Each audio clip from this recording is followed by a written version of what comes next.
ახალ წლამდე ზუსტად 15 დღეა დარჩენილი. მოქალაქეთა ნაწილი კი უცხოეთიდან ფულადი გზავნილების მოლოდინშია. ამ გადარიცხვებმა უნდა გადაწყვიტოს, როგორ შეხვდებიან ახალ წელს უცხოეთში დასაქმებული ნათესავების იმედად მყოფი ადამიანები.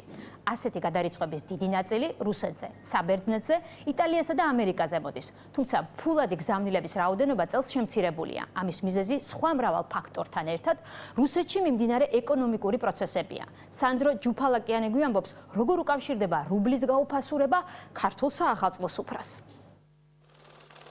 104 მილიონი დოლარი. ეს თანხა საქართველოში ერთი თვის განმავლობაში უცხოეთიდან გადმოირიცხა. ნოემბრის სტატისტიკა ეროვნულმა ბანკმა გამოაქვეყნა. წინა წელთან შედარებით გზავნილების მოცულობა 20 მილიონით არის შემცირებული. საგრძნობი კლება თანხის გადმორიცხვაში რუსეთიდან, სადაც ბოლო ერთ თვეში რუბლი მნიშვნელოვნად გაუფასურდა. იქ ხდება ადგილობრივი ვალუტას შემოსავლის მიღება, რომლის გადახურდავებაც შემოხდება დოლარში და ხდება გზავნება, ასე ვთქვათ, დოლარში. და როდესაც კურსი მსგავსი მასშტაბით დაეცა რუსეთში, ბუნებრივია ამან შეამცირა გზავნილებიც. საახალწლოდ გზავნილების მოცულობა სავარაუდოდ გაიზრდება, თუმცა წინა წელთან შედარებით მაინც კლებაა მოსალოდნელი.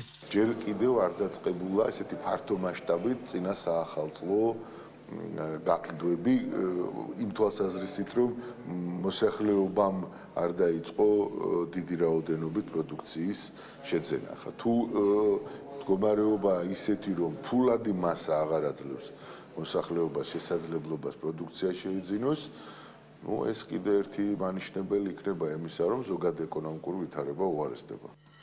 კიდევ ერთი სტატისტიკა დღეს საგარეო ვაჭრობასთან დაკავშირებით გამოქვეყნდა. აღმოჩნდა, რომ 19 თვის მანძილზე ნოემბერში ექსპორტის ყველაზე დაბალი მაჩვენებელი დაფიქსირდა.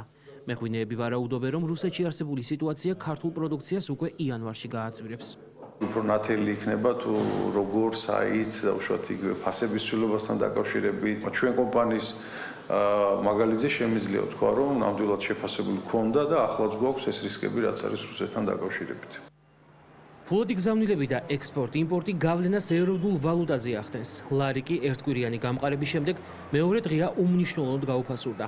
1 დოლარის ღირებულება დღეს ლარი და 85 თეთრია.